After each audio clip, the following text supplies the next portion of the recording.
আর একজন বেটি ছেলে একজন মহিলা আল্লাহ রাসূলের দরবারে হাজির হয়ে গেছেন, সহিহ হাদিস। আবার সেই মহিলা ঈসা নবীকে ডাইরেক্ট বলছেন, সব সাহাবায়ে কেরামের সামনে বলছেন, কি বলছেন? যে তোয়াহাবু লাকা নাফসি ইয়া রাসূলুল্লাহ। সেই মহিলা নবীকে বলছেন, আল্লাহর নবী গো, আমার জান আপনাকে হেবা করে দিলাম, আমার জান আপনাকে সঁপে দিলাম, আমার জান আপনাকে সঁপে দিলাম নবী গো। আপনাকে মোহর লাগবে না, আপনাকে টাকা লাগবে না, মোহর হিসাবে আপনাকে কিছু দিতে হবে না, বিনা মোহরে আপনি আমাকে বিবাহ করলেন। সে মহিলা বলছে, নবী গো, আমার জান আপনাকে আমি হাজির করে দিলাম। ডাইরেক্ট একটা বেটি ছেলে রাসূলকে বলছেন, সব সাহাবীদের সামনে, কি ভাই নবীজি, আমার জান আপনাকে সঁপে দিলাম, আপনাকে মোহর টোহর লাগবে না, আপনি আমাকে বিবাহ করলেন। নবীজি দেখলেন তাকে, মাথার চাঁদি থেকে নিয়ে পাঁড় তলা পর্যন্ত নজর করে দেখলেন, দেখতে কেমন। তাহলে বোঝা গেল যে লোকটা বিবাহ করবে পরপর ওকে দেখতে হবে, স্ত্রীকে ওই দেখবে। কিন্তু আমরা কি করছি, গোটাগার মানুষদের দেখছি আর ওকে দেখাই না। ঠিক এক মাস দু মাস পর তখন কইছে, আমার এটা পছন্দ হয় না, আমি একে বিয়ে করব না, গো আর ভাল লাগে না, একে নিয়ে তালাক হয়ে গেল। দেখেন শরীয়ত যেখানে আমরা না মানবো ওখানে আমাদের ক্ষতি আছে।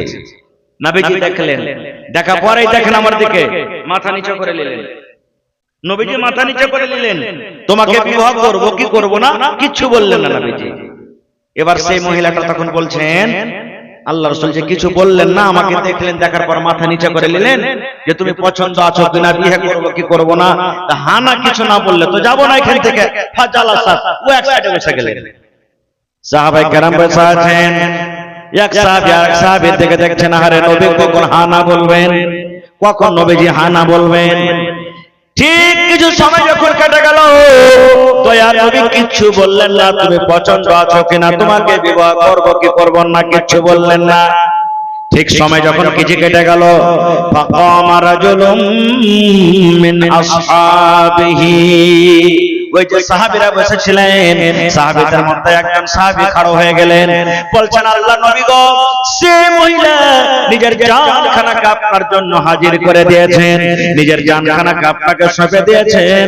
নবী গো, যদি সেই মহিলাকে আপনি বিবাহ না করেন, আপনার যদি তার দরকার না থাকে, ফাসাফিজনিহা, নবী গো, আমি একজন আপনার সাহাবী, আমার দরকার রয়েছে, ওই বেটি ছেলের বিবাহ আমার সাথে দিয়ে দে। একজন সাহাবী বলছেন, হুজুর, আপনার যদি দরকার না থাকে তা আমার দরকার রয়েছে, আমি তাকে বিবাহ করব, ওর বিয়েটা আমার সাথে লাগিয়ে দে। নবী যখন এই কথাটা শুনলেন যে আমার সাহাবী তাকে বিবাহ করবে, এবার রাসূল তাকে কি বলছেন, হাল ইনদাকা মিন শাই, ও সাহাবী তুমি বিয়ে করবে, মোহর দেওয়ার মতো তোমার কাছে কিছু আছে কিনা রে বাবা? হাল ইনদাকা মিন শাই, তোমার কাছে কিছু আছে?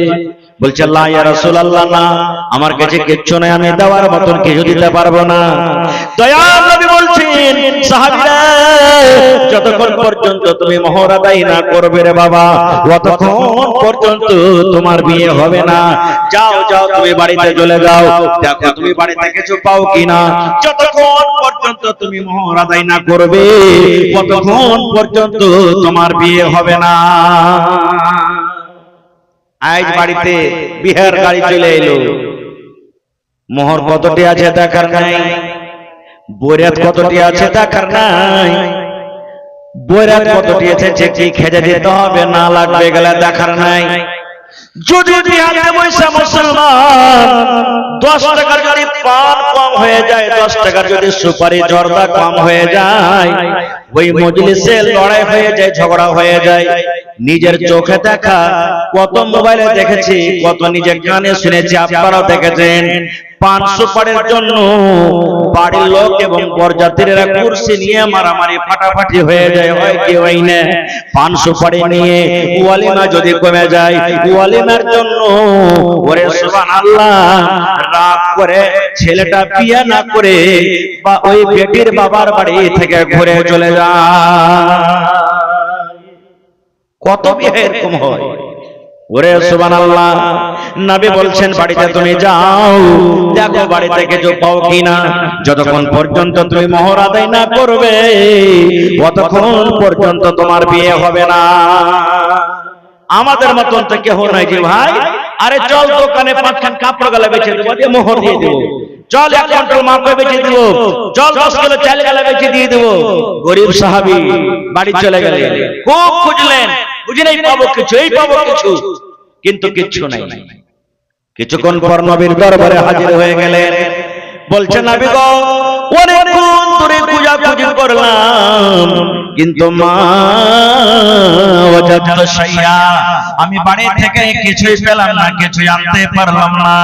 এবার নবীজি বললেন বাবারে এক কাম করো, তুমি আর একবার তুমি বাড়িতে চলে যাও, আর একবার তুমি বাড়িতে চলে যাও, উনজুর ওয়ালাউ খাতামান মিন হাদিদ, লোহার যদি একটা আংটি পেয়ে যাও, সোনার আংটি নয় রে, চাঁদের আংটি নয়, সামান্য যদি তুমি একটা লোহার আংটি যদি তুমি পেয়ে যাও, ওই আংটি তুমি নিয়ে এসো, ওই লোহার আংটিকে মোহর করে দেওয়া হবে, কিন্তু যতক্ষণ পর্যন্ত মোহর না হবে রে বাবা, ততক্ষণ পর্যন্ত তোমার বিয়ে হবে না। সেই সাহাবী আবার বাড়ি চলে গেলেন, দেখি একটা লোহার আংটি গলা যদি পেলি তা কাজ হয়ে যাবে।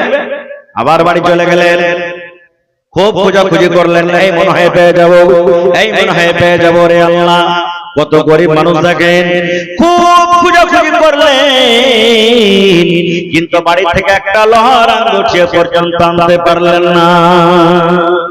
এবার সেই সাহাবী মজলিসে এসে বলছেন ইয়া রাসূলুল্লাহ ওয়ালা খাতামান মিন হাদিদ, আল্লাহর নবী গো বাড়ি থেকে আমি অনেকক্ষণ ধরে খোঁজাখুঁজি করলাম কিন্তু নবী গো একটা লোহার আঙ্গুঠিও পর্যন্ত আমি আনতে পারলাম না।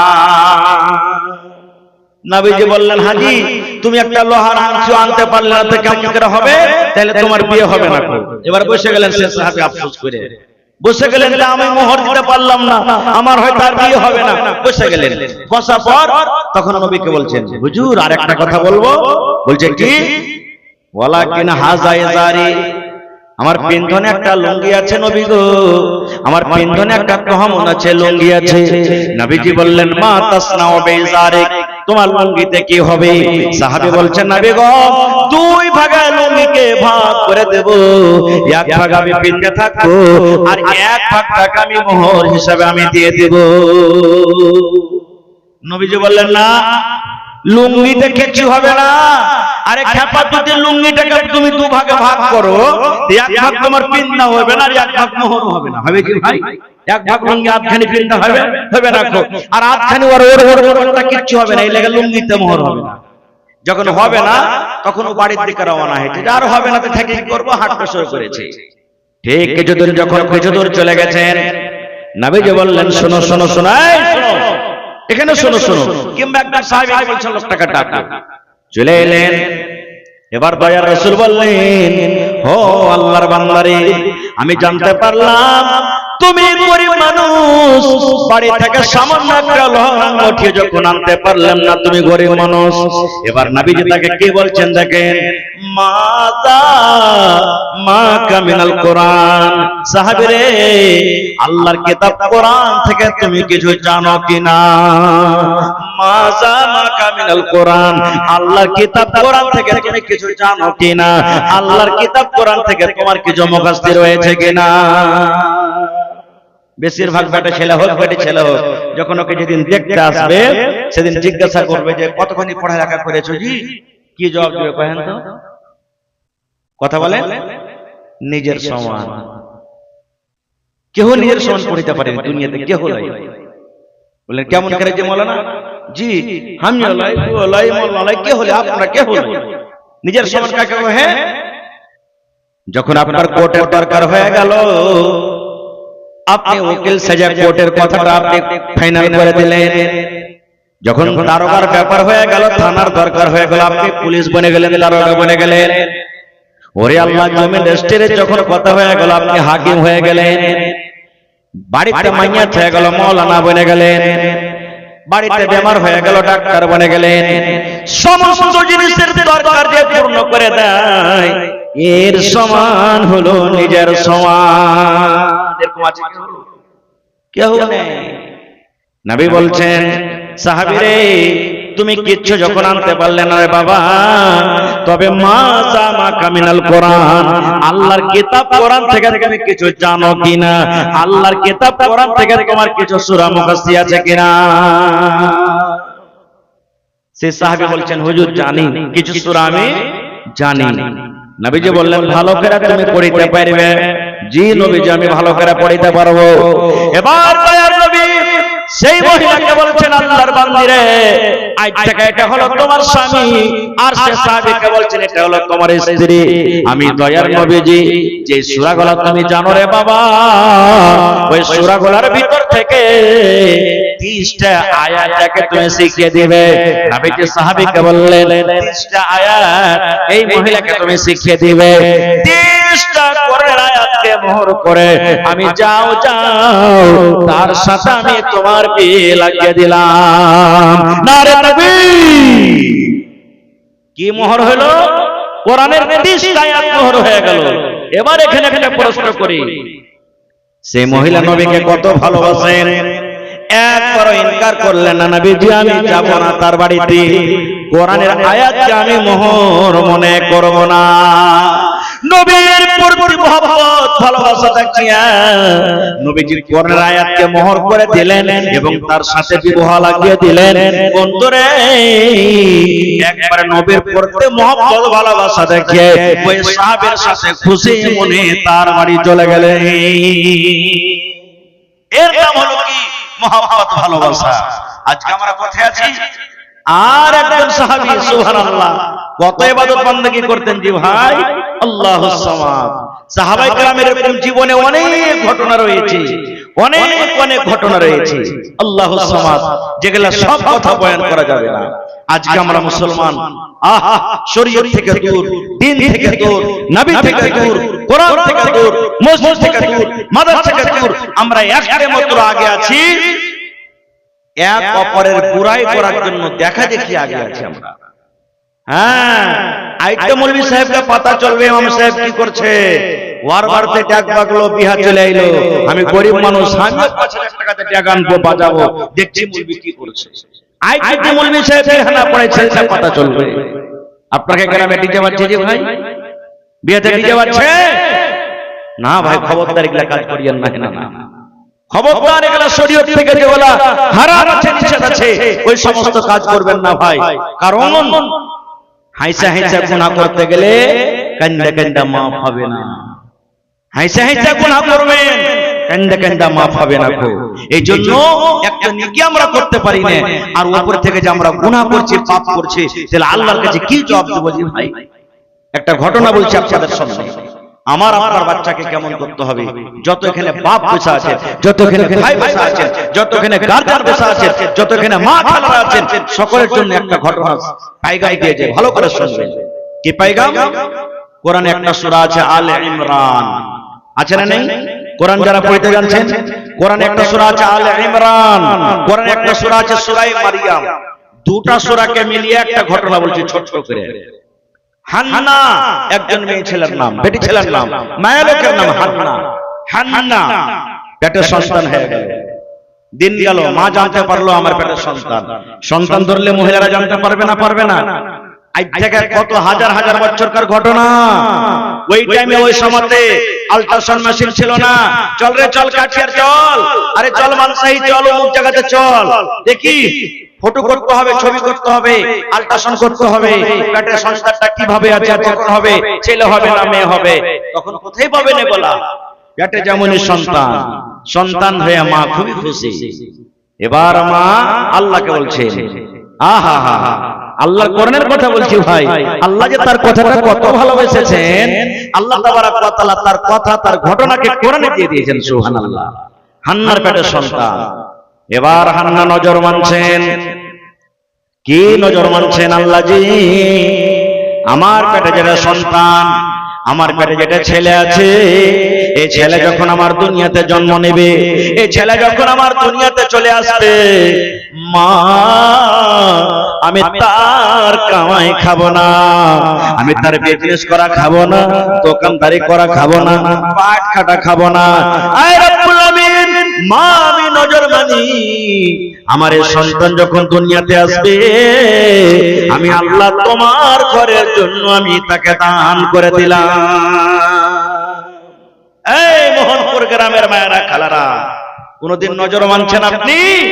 আল্লাহ আমার 5টা বেটা হয়েছে, একটা বেটাকে মাদ্রাসাতে দিয়ে দিব, একটা বেটাকে ডাক্তার করব, একটা বেটাকে হাফেজ করব, একটা বেটাকে মাওলানা করব, একটা বেটাকে মসজিদে দিয়ে দিব, একটা বেটাকে আমি কারি করব। মায়েরা কোনদিন আমরা নজর মানতে পারি না। পারে কি? যেমনই ছেলে বড় হলো পড়ালেখা ঘোড়ার ডিম, আরে যা, আরে ওই আলতাবে বেটাটা হয়ে গেলে ছোড়া যায়, দুবাইতে 50,000 টাকা মাস কামাইছে, তুই কি করছিস বাড়িতে, যা তুইও চলে যা। এই তো আমাদের নজর। ওরে আল্লাহ, হান্না নজর মানছেন দেখেন। এ আমার মায়েরা খালারা, আপনারা তো নজর মানেন কে মা মানেন না।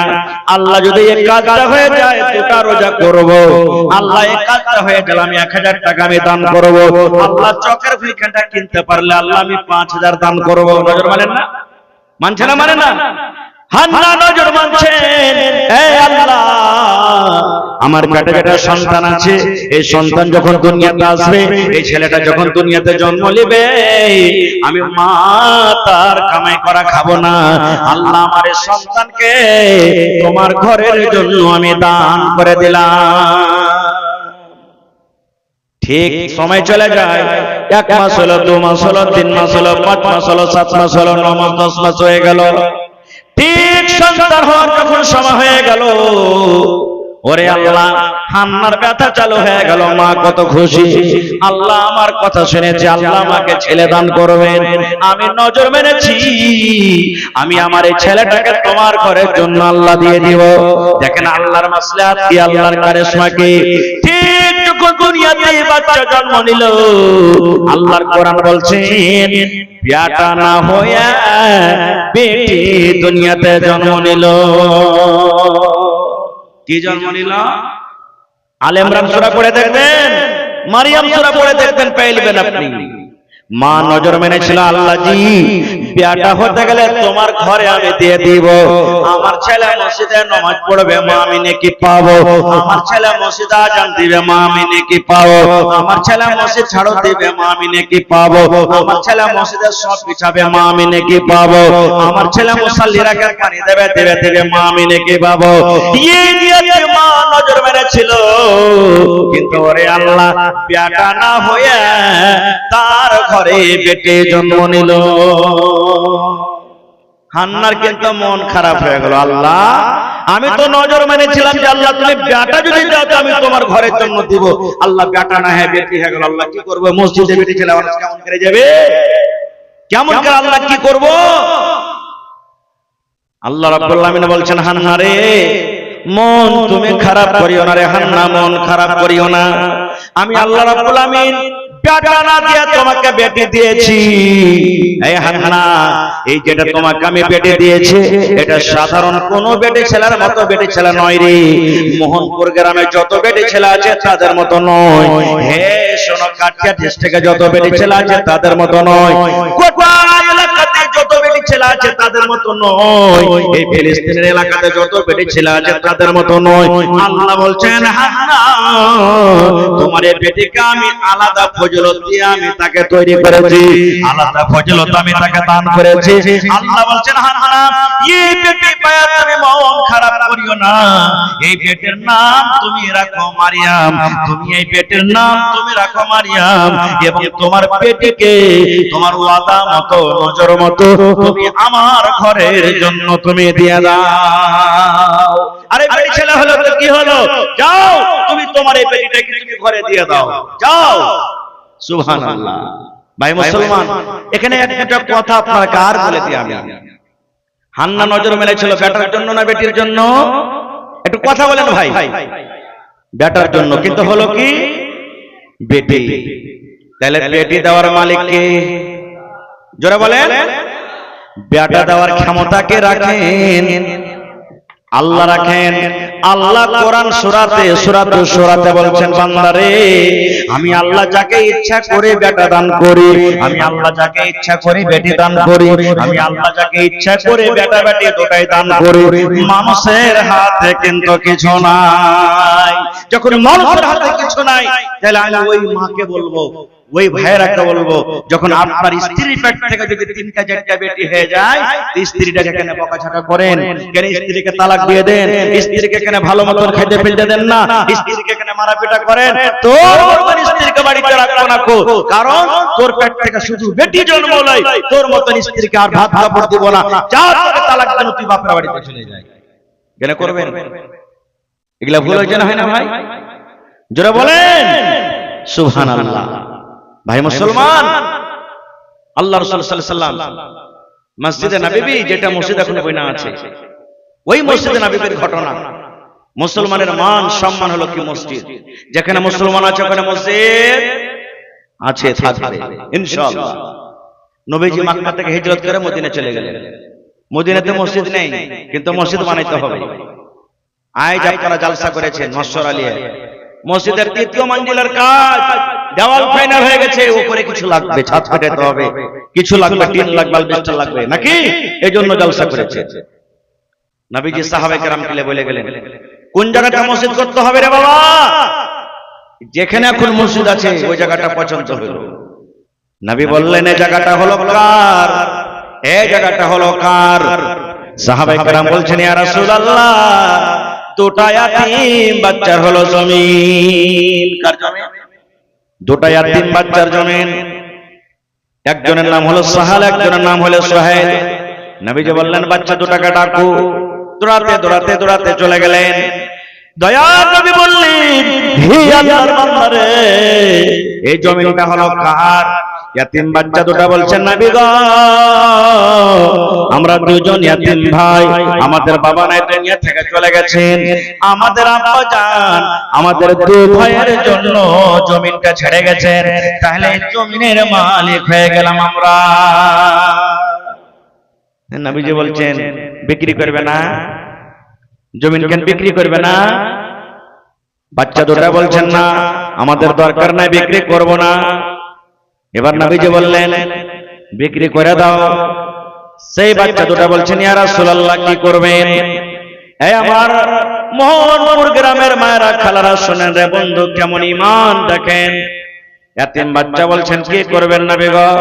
বলছেন, নবীজি বললেন, ও আল্লাহর বান্দারে, তোমরা যদি এই জমিনটা বিক্রি করে দাও, এখানে আল্লাহর ঘর বনবে, আল্লাহর ইবাদত খানা বনবে, মসজিদ বনবে, আল্লাহর ইবাদত খানা বনবে, ইবাদতের জায়গা বনবে মসজিদ, তোমাদের জায়গাতে মসজিদ নির্মাণ হবে।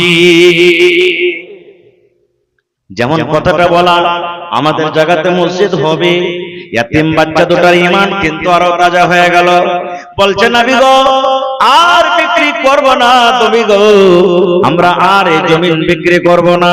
আপনি যদি আল্লাহর ঘর বানাবেন, আপনি যদি মসজিদ বানাবেন, তাহলে আমরা 2টা ভাই নবী গো, আল্লাহর ঘরের জন্য আমরা জমিনটাকে ওয়াকফ করে দিলাম, দান করে দিলাম, আর বিক্রি করব না। আপনি যদি মসজিদ বানাবেন করেন, আমরা 2টা ভাই দান করে দিলাম। নবীজি বললেন, না না না না, তোমরা বিক্রি করে দাও, তোমাদের ওয়াজিব টাকা দাও হবে। ইয়াতীম বাচ্চা 2টা বলছেন, নবী গো, কি ব্যাপারটা? আমরা ইয়াতীম বলে কি আপনি আমাদের দানটাকে নেবেন না? দয়ার নবী বলছি, ও বাচ্চারে, তোমাদের বাবা নাই, তোমাদের বাবা নাই দুনিয়াতে, তোমরা ইয়াতীম বাচ্চা, তোমাদের জন্য তোমাদের আব্বা জান এই মাল, এই সম্পদে জমিন ছেড়ে গেছে, এটা তোমরা যদি আল্লাহর ঘরে দিয়ে দাও, তাহলে কি করে তোমরা সংসার কাটবে? 1 নম্বর কথা। 2 নম্বর নবী বললেন, তোমরা এখনো ছোট হয়েছো, ইয়াতীম হয়েছো, যদি তোমরা আমাকে দান করে দাও আল্লাহর ঘরের জন্য, তাহলে পরে লোকেরা হয়তো বুঝবে না, তখন আমার পরে দাগ লাগাবে, কলঙ্ক লাগাবে। দেখো তোমাদের নবী কেমন রে, 2টা ইয়াতীম বাচ্চার কাছ থেকে জমিন কেড়ে ওখানে আল্লাহর ঘর বানিয়ে দিয়েছে। এই জন্য তোমরা বিক্রি করো। দয়ার নবী আবু বকর রাদিয়াল্লাহু তাআলা আনহু বললেন, আবু বকর মদিনার গলিতে গলিতে জমিনের রেট তুমি পাতা করো, এই জমিন খানটার দাম কত হতে পারে? আবু বকর রে, তুমি দয়া করে ইয়াতিম বাচ্চা দুটাকে এই জমিনের যা দাম হবে পূর্ণ ভাবে তুমি দিয়ে দাও। নারে তাকবীর, সুবহানাল্লাহ। কোরআনের একটা আয়াত নাজিল হয়ে গেল একবার, লান তানালুল বিররা হাত্তা তুনফিকু মিম্মা তুহিব্বুন। কতক্ষণ পর্যন্ত তোমরা নেকি পেতে পারো না, ভালাই পেতে পারো না, আল্লাহর জান্নাত পেতে পারো না, যতক্ষণ পর্যন্ত তোমাদের সবথেকে প্রিয় মাল আল্লাহর রাহে খরচ না করবে। হাদিস আপনাদের সামনে বলি, আল্লাহুস সামাদ। আল্লাহ রাসূল সাল্লাল্লাহু আলাইহি ওয়াসাল্লাম একদিন বাড়িতে নেই, আর নবীর তিনজন সাহাবী নবীর ইবাদত বন্দেগী জানার জন্য নবীর বাড়িতে গেছেন। নবীজি কোন টাইমে নামাজ পড়েন, কোন টাইমে রোজা রাখেন, কোন টাইমে খায়, কোন টাইমে আরাম করে, এই সমস্ত জিনিস জানার জন্য তিনটা লোক, তিনজন সাহাবী নবীর বাড়িতে চলে গেছেন। দরজাতে ডাক দেওয়া হলো, নবী বাড়িতে নেই। বাড়িতে কে আছেন? আল্লাহ রাসূলের স্ত্রী মা আয়েশা রাদিয়াল্লাহু তাআলা আনহা বাড়িতে আছেন। এবার জিজ্ঞাসা করা হলো, নবী কই? বলছেন নবীজি বাড়িতে নেই। মা আয়েশা বলছেন, দিনের কাজে তাবলীগের জন্য গেছেন বা কোনো কাম কাজে গেছেন, কি ব্যাপার কহ? বলছে আমরা এসেছিলাম, তিনজন বলছেন নবীর বিবির সামনে, আমরা এসেছিলাম নবীর ইবাদত বন্দেগী একটু জানার জন্য, নবীজি কোন কোন টাইমে ইবাদত বন্দেগী করে। এবার মা আয়েশা রাদিয়াল্লাহু তাআলা আনহা নবীর ব্যাপারে কিছু কথা বললেন, এই টাইমে নবী ইবাদত করেন, এই টাইমে নামাজ পড়েন, এই টাইমে আরাম করেন। ওরাকে তিনজনকে শুনে খুব কম মনে হলো, খুবই কম মনে হলো। আর তিনজনে এক অপরকে বলছেন, কি বলছেন? হ্যাঁ, আল্লাহর রাসূল আল্লাহ ওর আগে কারো গুনাহ মাফ করেছেন, চিন্তা করো গুনাহ মাফ করে দিয়েছেন। নবী যদি কম করে তাও চলবে, আমরা পাপী গুনাহগার বান্দা, আমরাকে কিন্তু বেশি বেশি করে করতে হবে। এবার মা আয়েশার সামনে তারা তিনজন বলছেন, কি বলছেন? এরে আমার ভাই, তিনজনের মধ্যে একজন বলছেন, আল্লাহর কসম করে বলি রে, আমি জীবনে কোনোদিন রাতের বেলাতে ঘুমাবো না, তাহাজ্জুদের নামাজ পড়ে পড়ে রাতটাকে কাটিয়ে দিব, জীবনে কোনোদিন আমরা ঘুমাবো না, তাহাজ্জুদের নামাজ পড়ে পড়ে আমি রাতটাকে কাটিয়ে দেব। আর আরেকজন বলছেন, হে আল্লাহর বান্দারা শোনো, কোনোদিন জীবনে আমি রোজা ছাড়বো না, আমি সারা দিন রোজা রেখে যাব, রোজা রেখে যাব। আল্লাহ আমাকে যতদিন হায়াত দিয়েছেন আমি কোনোদিন আমি রোজা ছাড়বো না। এবার তিন নম্বর লোকটা বলছেন, তিন নম্বর সাহাবী বলছেন, ভাই রে, আমি জীবনে কোনোদিন বিয়ে করব না রে ভাই, কুয়ারা হয়ে আমি জীবনটাকে কাটিয়ে দিব। কারণ যদি মানুষ বিয়ে করে, স্ত্রী বাড়িতে আসবে, এবার সন্তান হবে, ছেলে মেয়ে হবে, তার জন্য দুনিয়াদারি করতে হবে, বিজনেস করতে হবে, খাটাখুটা করতে হবে। এবার দুনিয়াদারিতে যখন আমরা পড়ে যাব, আল্লাহর ইবাদত বন্দেগী কম হয়ে যাবে। এই জন্য আরেকজন সাহাবী বলছেন, ভাই রে, আমি জীবনে কোনোদিন বিয়ে করব না। তিনজন তিন রকম কথা। একজন বলছেন রাতের বেলাতে বিছানায় ঘুমাবো না রে, তাহাজ্জুদের নামাজ পড়ে পড়ে রাতটাকে কাটিয়ে দিব। আরেকজন বলছেন কোনোদিন রোজা ছাড়বো না। আরেকজন বলছেন জীবনে কোনোদিন বিয়ে করব না। তিনজন সাহাবী এই কথাবার্তা বলতে বলতে ওখান থেকে হাঁটতে শুরু করে দিয়েছেন। এরই মধ্যে নবীজি কোন পাকে বাড়ি ঢুকে গেছেন। যেমনই বাড়ি ঢুকলেন, নবীর বিবি মা আয়েশা রাদিয়াল্লাহু তাআলা আনহা বলছেন, নবী গো, ওই তিনজন লোক আপনার কাছে এসেছিলেন আপনার ইবাদত বন্দেগী শোনার জন্য, কিন্তু আমি যখন তাদের সামনে বললাম, তাদেরকে শুনে অল্প মনে হলো, কম মনে হলো। এবার তিনজন মধ্যে এক অপরকে বলা বলে করতে শুরু করলো। একজন বলছেন, কি বললেন নবী গো, জীবনে কোনোদিন তাহাজ্জুদের নামাজ পড়বো না, জীবনে কোনোদিন রাতের বেলাতে ঘুমাবো না। দুই নম্বর লোকটা বললেন, কোনোদিন আমরা রোজা ছাড়বো না। তিন নম্বরে বললেন, নবী গো, কোনোদিন আমি বিয়ে করব না, বিয়ে করতে গেলে সংসার বাড়বে, ঝামেলা হবে, জীবনে কোনোদিন বিয়ে করব না। ওরা তিনজন এরকম কথা বলে দেখেন হাঁটে চলে যায়। নবীজি তাদেরকে দেখে বলছেন, এই শোনো, এখানে দাঁড় হয়ে গেলেন। নবীজি তখন বলছেন যে তোমরা তিনজনের মধ্যে এরকম কথা বলাবলি করেছো। একজন বলেছে জীবনে কোনোদিন রাতের বেলাতে ঘুমাবো না, একজন বলেছে কোনোদিন রোজা ছাড়বো না, আর একজন বলেছে কোনোদিন বিয়ে করবো না, এরকম কথা বলেছো। তারা তিনজন বলছেন জি নবীজি আমরা তো বলেছি। এবার নবীজি কে বলছেন দেখেন, হায়রে আমার দয়ার নবী। নবীজি আবার বলছেন সাহাবীরা শোনো, তোমরা বলেছো জীবনে কোনোদিন রোজা ছাড়বো না। আমি নবীজি আমি আল্লাহকে দেখে যতক্ষণে ডরাই, আল্লাহকে দেখে যতক্ষণে ভয় করি, আমার সমান তোমরা আল্লাহকে দেখে ডরাইতে পারো না। ও আমার সাহাবীরা, আমি নবী মাঝে মাঝে নফল রোজা করি, মাঝে মাঝে নফল রোজা ছেড়ে দিই। এবার নবীজি বললেন সাহাবীরা, রাতের বেলাতে তোমরা বলছো জীবনে কোনোদিন ঘুমাবো না, জীবনে কোনোদিন ঘুমাবো না। আমি নবীজি আমি মাঝে মাঝে রাতে ঘুমাই, আর আল্লাহর ইবাদত আমি রাতের বেলাতে করি। এবার নবীজি বললেন তোমরা একজন বলেছো জীবনে কোনোদিন বিয়ে করব না। দয়ার নবী বললেন ও আমার সাহাবী তোমরা শুনে নাও, আমি দয়ার নবীজি আমার 11 জন স্ত্রী, আমার 11 জন স্ত্রী, আমি 11 জন মেয়েকে আমি বিবাহ করেছি। আমার উম্মত তোমরা শুনে নাও, ফামান রাগিবা আন সুন্নতি ফালাইসা মিন্নি, যে আমার সুন্নাত থেকে কম করবে কিংবা বাড়াবাড়ি করবে সেটা আমার উম্মত নয় রে, সেটা আমার উম্মত নয়। নারে তাকবীর। দয়ার রাসূল বলছেন যে আমার সুন্নাত নিয়ে টানাটানি করবে বাড়াবাড়ি করবে সেটা আমার উম্মত নয়। এবার আমার নওজওয়ানকে বলি, তিনটার মধ্যে কিন্তু আমরা একটাতে খুব আগে আছি বিয়ে করাতে, নাকি? যেমনি 18-20 বছরকার হইলো, এখনকার চাংড়া পিলা তো সুবহানাল্লাহ 12-14 বছরকার হয়েছে আর একবারে করতে শুরু বিয়ে করব, বিয়ে না দিলে তো পালিয়ে যাব বাড়ি ছেড়ে। এটাতে কিন্তু আমরা আগে আছি সুবহানাল্লাহ। ভাই মুসলমান কোথায় গেছি আমরা? আর একটু আগে চলেন, আমরা নবীর প্রতি মহব্বত ভালোবাসা কতটুকু দেখাচ্ছি। আল্লাহ রাসূলের একজন সাহাবী আব্দুর রহমান বিন আওফ রাদিয়াল্লাহু তাআলা আনহু নবীর সাথে দেখা করার জন্য এসেছেন। এবার নবীজির সামনে যখন এলেন দেখছে তার শরীরে কাপড়ে জাফরানের রং, মানে হলদে মনে করেন এখন আমাদের জামানার মতো রং লেগে আছে, জাফরানের রং, হলদের রং লেগে আছে। নবীজি দেখে বলছেন কি ব্যাপার আব্দুর রহমান, তোমার শরীরে গেলে কিসের দাগ? এবার আব্দুর রহমান বলছেন নবী গো আমি নতুন বিবাহ করেছি, নবী গো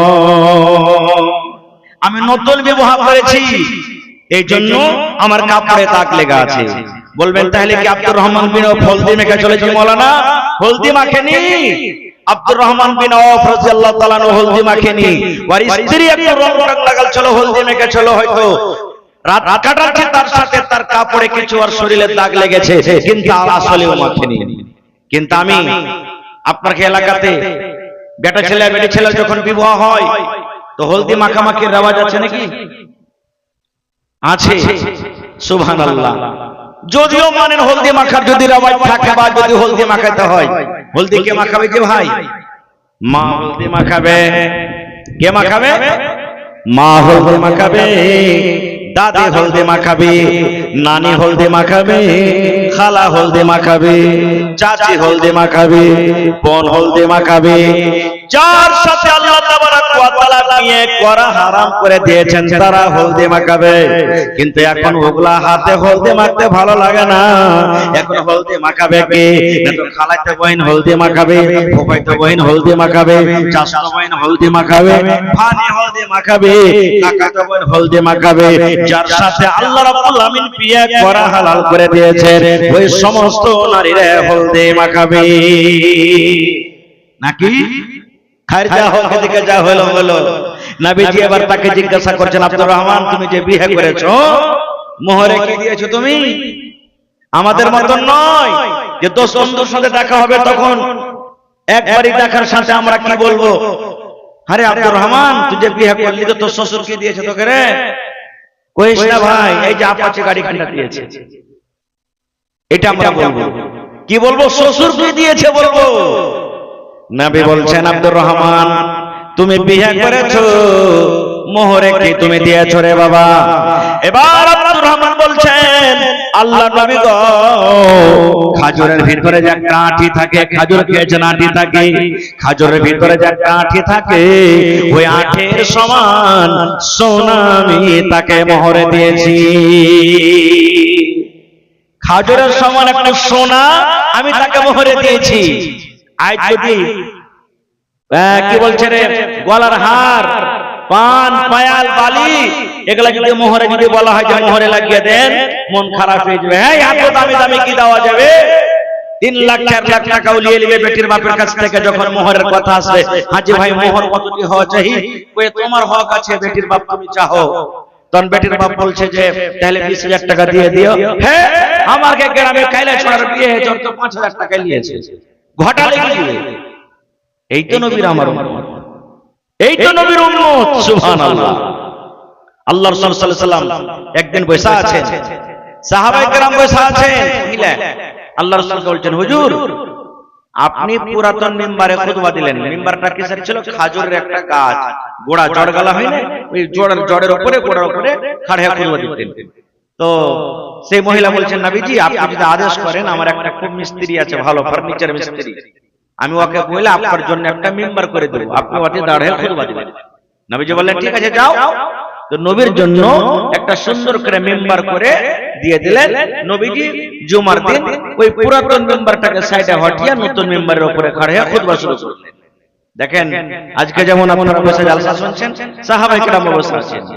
ওরে সুবহানাল্লাহ, যেমনই নবী খুতবা শুরু করেছেন, মসজিদের ভিতরে কান্নার আওয়াজ, কাঁদছে, কে যেন কাঁদছে মসজিদের ভিতরে। সাহাবায়ে কেরাম বলছেন যে কান্নার আওয়াজটা আমরাও শুনতে পাচ্ছি, কে যেন কাঁদছে মসজিদের ভিতরে। কে কাঁদছে, কেমন ভাবে কাঁদছে? কান্দন শুনে নবীজি সাহাবায়ে কেরামকে বলছেন, কি বলছেন? এরে আমার সাহাবার দল, এই মসজিদের ভিতরে তোমাদের মধ্যে কে এমন আছো, কাঁদছো, কি বেদনা, কি দুঃখ, কি জ্বালা, কি কারণে তোমরা কান্দো? ওরে সুবহানাল্লাহ। দেখেন সাহাবায়ে কেরাম এক অপরের উপরে নজর করে বলছেন, নবীজি আমাদের ভিতরে, এই মসজিদের ভিতরে যত আমরা আছি, যত সাহাবায়ে কেরাম আছেন, কেউ কান্দে না, কোন মানুষ কান্দে না, কোন মানুষের চোখ দিয়ে পানি ঝরে না, কিন্তু কাঁদছেন, কান্নার আওয়াজ তো পাওয়া যায়।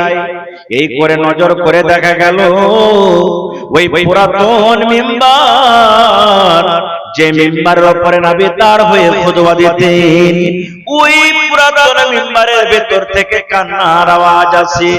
পুরাতন মিম্বরটা কাঁদছে, ওই কাঠের লকড়ি, ওরে আল্লাহ, ওই খাজুরের কোড়া খান পুরাতন মিম্বার কাঁদছেন। নবীজি আমার খুতবা থেকে নেমে গেলেন। আপনারা জানেন বাচ্চা যখন কাঁদতে লাগে, বাচ্চাকে যদি কান্দে আর আপনি বলেন চুপ রে বাবা, তুমি চুপ চুপ, কেঁদো না, কত বাচ্চা এমন আছে বন্দরে, যত তাকে চুপতে বলবেন শেষকে তুলে তুলে আরো কাঁদবে, কাঁদবে না? যত চুপ করবেন ফুলে ফুলে আরো কাঁদবে। নবীজি আমার মিম্বার থেকে নেমে গেলেন। ওই পুরাতন মিম্বার এরকম ভাবে নবীজি পুরাতন মিম্বারের গায়ে এরকম ভাবে হাত বোলাচ্ছেন, হাত দিচ্ছেন, আর বলছেন, রে মিম্বার তুমি কাঁদো কেন, কি দুঃখ, কি কথা, কি কারণে তুমি কাঁদো, কি কারণে তুমি কাঁদো, তুমি কি বলবে না? ওরে আল্লাহ, দেখেন ওই পুরাতন মিম্বার নবীকে বলছেন, নবী গো এই জন্য আমি কান্দি, নবী গো এতদিন আপনি আমার উপরে দাঁড় হয়ে খুতবা দিলেন, আপনার কথাগুলি আমি পাঞ্জর হয়ে হয়ে শুনলাম, আপনি আমার উপরে দাঁড় হয়ে খুতবা দিলেন, আপনার কথা আমি শুনলাম, এখন আপনি পুরাতন বলে আমাকে দূরে হটিয়ে দিলেন, আপনার কথাগুলি আমি আর পাঞ্জর থেকে শুনতে পাবো না, আপনি তো আমার উপরে আর দাঁড় হবেন না, আপনার মোবারক পা আমার উপরে আর থাকবে না, আপনার থেকে দূর হয়ে গেলাম নবী গো, আপনার কথাগুলো পাঞ্জর থেকে আর শুনতে পাবো না বলে আমার ভিতর খান ফেটে গেল এবং আমি কান্না শুরু করে দিলাম। এই আমার মোহনপুর গ্রামের মায়েরা শুনেন, এই আমার ভাইয়েরা শুনেন, একটা লোকের মিম্বার, একটা সাধারণ পুরাতন মিম্বার, যার জন্য নামাজ নাই, যার জন্য রোজা নাই, যার জন্য রাসূল নাই, যার জন্য কোরআন নাই, যার কিয়ামতের দিন দিন কোনো হিসাব হবে না। সেই যদি নবীর প্রতি মহব্বত ভালোবাসা দেখি, যদি নবীর কথা শুনতে না পাওয়ার কারণে যদি সেই কান্দে বুক পেটে পেটে কান্না বাড়ায়, তাহলে মুসলমান একটু ভাবা চিন্তা করেন, আমরা হলাম মানুষ, আমাদের জন্য শরীয়ত, আমাদের জন্য জান্নাত, আমাদের জন্য জাহান্নাম, আমাদের জন্য রাসূল। আল্লাহ তাবারক ওয়া তাআলা পাক পবিত্র কোরআন আমাদেরকে দিয়েছেন, কিয়ামতের দিন আমাদের জন্য জান্নাত জাহান্নাম আছে। বলেন মুসলমান, নবীর প্রেম মহব্বত ভালোবাসার জন্য কতটুক আমরা তৈয়ার হয়ে আছি? আমরা তো এটাই মনে করছি, আচ্ছা মৌলভী সাহেব একদিন পড়াবো তখন করবো, এখানে কি আমরা পড়াচ্ছি? আমাদের বয়স আছে, এখানে আমাদের সময় আছে, এখানে সময় আমাদের বাকি আছে, আমরা এখানে করব। নওজওয়ান, এই জৈবন কালে একবার যদি চলে যায়, কোটি কোটি টাকা খরচ করে পাওয়া যাবে না। যাবে কি ভাই? আমার মাওলানা বসে আছেন, জিজ্ঞাসা করবেন। নবী আমার বলেছেন, ইগতানিম খামসান ক্বাবলা খামসিন। আল্লাহর নবী বলেছেন, আয় আমার উম্মত, পাঁচটা জিনিস হারিয়ে যাওয়ার আগে, পাঁচটা জিনিস তোমার কাছে চলে যাওয়ার আগে, পাঁচটা জিনিসের তোমরা কাদার করো। কারণ তোমার কাছে পাঁচটা জিনিস আসবে, কিন্তু এক এক এক করে আসবে, আর এক এক করে তোমার কাছ থেকে পাঁচটা জিনিস চলে যাবে। কোটি কোটি টাকা খরচ করে তুমি তাকে আর ঘুরিয়ে পাবে না। তাই নবী বলেছেন, উম্মত রে, পাঁচটা জিনিস হারিয়ে যাওয়ার আগে পাঁচটা জিনিসের তোমরা লাভ নিয়ে নাও। পাঁচটা জিনিসের মধ্যে একটা নবী বলেছেন, এই যুবক, জৈবনকাল আল্লাহ রাব্বুল আমিন তোমাকে দিয়েছেন, এই পুড়িয়ে যাওয়ার আগে, তোমার বয়সটা ফেলে যাওয়ার আগে, তোমার জৈবনকালটা চলে যাওয়ার আগে, এই জৈবনকালের তুমি ফায়দা নিয়ে নাও। এই জৈবনকালের তুমি কি করো, লাভটা নিয়ে নাও। আজকে আমরা মুসলমান, আমাদের সময় বয়স কিছে জুয়াতে, মধুতে, গুটকাতে, গান বাজনাতে, ইদিক উদিক আমরা সময়টাকে কাটিয়ে দিচ্ছি। কিন্তু আমরা জৈবনকাল আমরা কি করছি? আল্লাহ তাবারক ওয়া তাআলার মহব্বত ভালোবাসাতে কাটাতে পারি না। আর কি বলছি, এখনো সময় আছে যে মওলানা, এখানে আমাদের সময় আসেনি। 81 বছরকার বুড়া মসজিদের গেটে বসে আছে, আর 20 বছরকার নওজওয়ান রাস্তাতে হেঁটে চলেছে। একদিন গেল, দুদিন গেল, 3 দিন গেল। একদিন বুড়া তখন বলছেন ওই নওজওয়ানকে, এই শোনো, বলছে বসো এখানে। বুড়া বলছে, তুমি মুসলমান না হিন্দু? বলছে, তুমি চেনো না আমি যে মুসলমান? তো বলছে, তুমি মুসলমান তো মসজিদে কেন আসো না নামাজ পড়িতে? বলছে, তোমরা বুড়া মানুষ, কাম কাজ পাও না, খালি মসজিদ মসজিদ নিয়ে মরছো। আরে বুড়া তখন মরবো, তোমার কেমন বয়স হবো তখন মরবো, তখন করবো যা মনে লাগবে করবো। বুড়া তখন বলছেন, ঠিক আছে তুমি বসো, আমি আসছি 2 মিনিটে। বুড়া দৌড়াতে দৌড়াতে বাড়ি চলে গেল। একটা কলম আর একটা ছোট্ট কাগজ নিয়ে হাজির করে। এবার ওই কলম আর একটা কাগজের টুকরা নিয়ে এসে বুড়া ওই যুবককে বলছেন, যুবক রে, তুমি যে বলছো আমি পুড়িয়ে যাব, তারপরে আমার মওত হবে, মরে যাব। এ আল্লাহর বান্দা যুবক, তুমি শুধু এই কথাটা লিখে দাও যে আমি জৈবনকালে মরবো না, জৈবনকালে আমার মওত হবে না। আমি যখন পুড়িয়ে যাব তখন আমার মওত হবে। এই কথাটা তুমি আমাকে লিখে দাও। ওই নওজওয়ান বলছে, এটা কি লিখে দাও হয় নাকি? আরে আমি কি জানি যে পুড়িয়ে মরবো কি কখন জওয়ানি হালাতে মরবো? তো বলছে, যখন তুমি বলতে পারবে না তখন কেন এই কথাটা বলছো যে আমি পুড়াবো তখন ইবাদত করবো? এখন দেখেন বেশিরভাগ মানুষ রাস্তা দিয়ে হাঁটছে, যুবক মানুষ, ভালো মানুষ গেল, এখনই বাড়ি থেকে বের হলো, 8 ঘন্টা ঘন্টা হলো, খবর আসছে অ্যাক্সিডেন্ট হয়ে গেছে। শুনতে পাচ্ছেন না আপনারা ভাই? এই জওয়ানের কত দাম আল্লাহর কাছে একটা হাদিস শুনেন। আল্লাহ রাসূল একদিন বসে আছেন, আর একজন মহিলা দেখতে কালো, বুড়া মানুষ, বয়স্ক মানুষ, নবীকে প্রশ্ন করছেন, হুজুর আমি নামাজও পড়ছি, রোজাও করছি, হজ যাকাত দান খেরাত সবসময় সব করছি, আমি কি আল্লাহর জান্নাতে যাব? আল্লাহ কি আমাকে জান্নাত দিবে? সওয়ালটা শুনেন। নবীকে বলছেন একটা বুড়ি মানুষ, হুজুর নবী সাহেব আমি নামাজও পড়ি, রোজাও করি, তেলাওয়াত করি, দান সাদকা সত্যি মতন সবকিছু করি, আল্লাহর জান্নাত পাবো, আল্লাহ কি আমাকে জান্নাত দিবে? নবী কি বলছেন দেখেন, রে আল্লাহর বান্দি, আল্লাহ রাব্বুল আমিন কোন বুড়া কোন বুড়িকে আল্লাহ জান্নাত দিবেন না। কোন বুড়া এবং কোন বুড়ি আল্লাহর জান্নাতের ভিতরে যাবে না।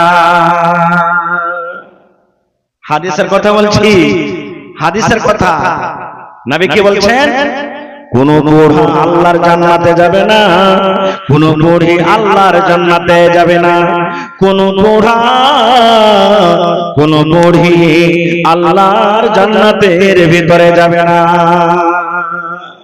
ওর মন খারাপ হয়ে গেল, ওই বুড়ির মন খারাপ। হায় আল্লাহ, আমার নামাজ রোজা করা কি সব তাহলে বেকার হয়ে গেল? তার মন খারাপ দেখে নবীজি এবার বলছেন, আল্লাহর বান্দিরা,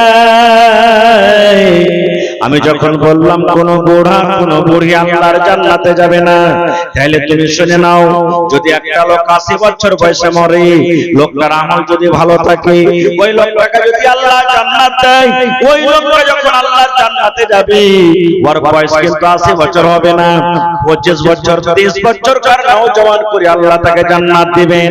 একটা লোক 100 বছরে মরেছে, এবার লোকটা যখন আল্লাহর জান্নাতে যাবে, 25 বছর 30 বছর কার নওজওয়ান হয়ে জান্নাতে যাবে।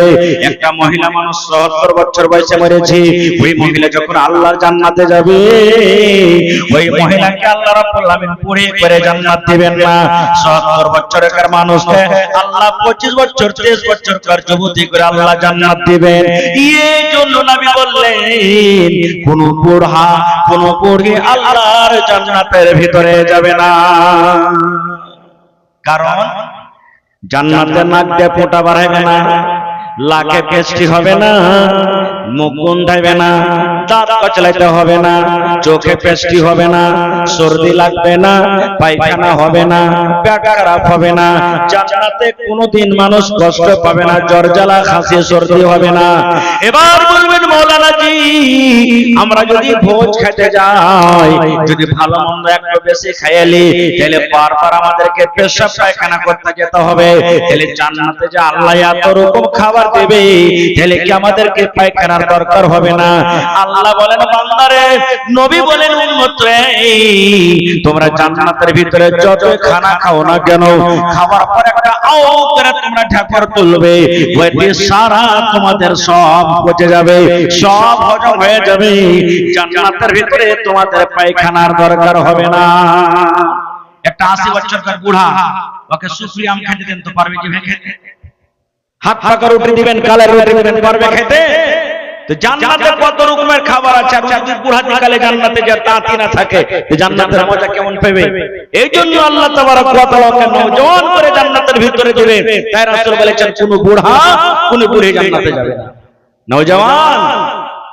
একজন সাহাবীর কথা শুনেন। সাহাবী কাকে বলে? সাহাবী আমরা কথা শুনছি, মসজিদে শুনি, জালসাতে শুনি, সবাই জানি না যে সাহাবী। সাহাবী সাহাবী কাকে বলে? সাহাবী হইল ওই নেককার মানুষ, আল্লাহর নবী মুহাম্মদ সাল্লাল্লাহু আলাইহি সাল্লামকে যে নিজের চোখে দেখেছেন, আর চোখে দেখার পর নবীর প্রতি ঈমান এনেছেন, আর নবীর প্রতি ঈমান আনার পর ঈমানের হালাত দুনিয়া থেকে চলে গেছেন, ওকে সাহাবী বলা হয়েছে। একজন সাহাবীর ঘটনা শুনেন, সুবহানাল্লাহ। ওর নাম কি? আব্দুল্লাহ ইবনে আমর রাদিয়াল্লাহু তাআলা আনহু। আব্দুল্লাহ সাহাবীটার নাম। রোজার মাসে তো রোজা করছেন, রোজার মাস ছাড়া অন্য দিনও রোজা করছেন, সারা দিন রোজা। রাতের বেলাতে শুতে না, আরাম করে না, তাহাজ্জুদ নামাজ পড়ে পড়ে রাত কাটিয়ে দেয়।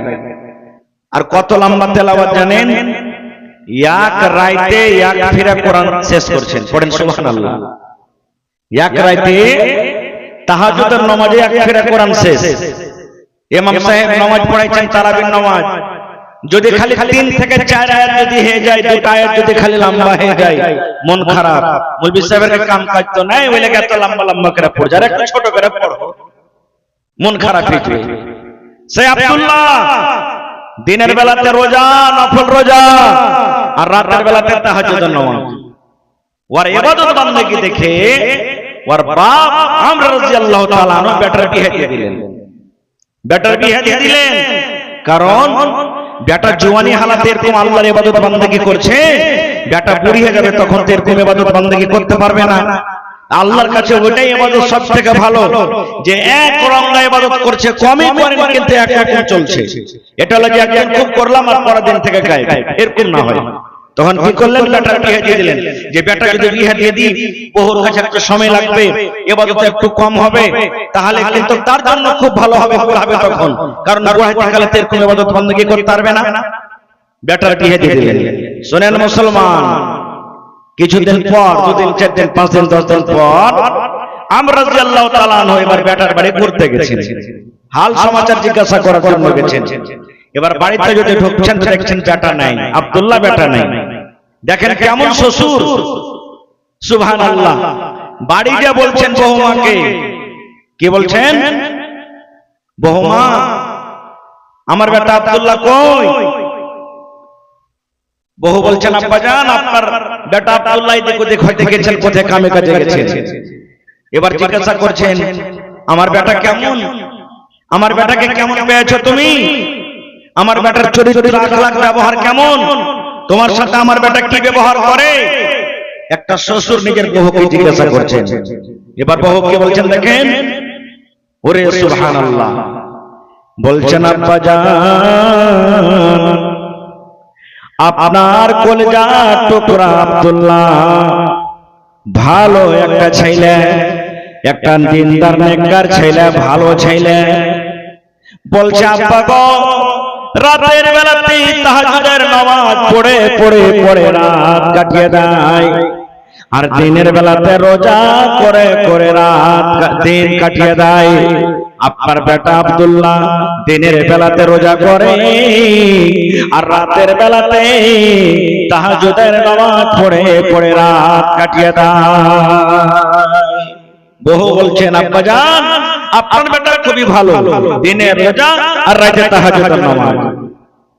এবারে তখন আবার বলছেন তার শ্বশুর, বহুমা স্বামী হিসাবে আমার বেটাকে তুমি কেমন পেয়েছো, আমার বেটা তোমার সাথে কি ব্যবহার করে? এবারে বহু বলছেন আব্বা গো, কয়েকদিন হয়ে গেল আমাদের বিবাহ হওয়া, আপনার বেটা আব্দুল্লাহ আজ পর্যন্ত আমার বিছানে আসেনি, আমার বিছানে আসেনি। আমি একটা মদিনার ভিতরে কেমন মহিলা, কেমন বেটি ছেলে, এখন পর্যন্ত আমাকে নজর করে দেখেনি, আমার বিছানে এখন পর্যন্ত আসেনি। হে আমার আব্বা জান, ও আমার শ্বশুর জান, আপনার বেটা আব্দুল্লাহ গোটা গোটা দিনে রোজা করে, দিনের বেলাতে রোজা করে আর রাতের বেলাতে তাহাজ্জুদের নামাজ পড়ে রাতটাকে কাটিয়ে দেয়। আমি কেমন মহিলা, এখন পর্যন্ত আমার পঞ্জরে আসেনি, আসেনি এখন পর্যন্ত আমার পঞ্জরে। এবারে তখন আমরা রাদিয়াল্লাহু তাআলা বলছেন আল্লাহ কেমন হলো, আমি তো ভাবলাম যে বেটার যদি বিয়ে দিয়ে দিই বহু একটু টান টানবে, ইবাদত বান্দেগী কম হবে, কিন্তু বেটা তো আগে যেমন করছিল তেমনই করছে। এবার বাপ তখন চলে গেলেন নবী মুহাম্মদ সাল্লাল্লাহু আলাইহি ওয়াসাল্লামের দরবারে চলে গেলেন। এবার নবীকে বলছেন হুজুর একটা কথা নিয়ে আপনার কাছে এসেছি। বলছে কি কথা?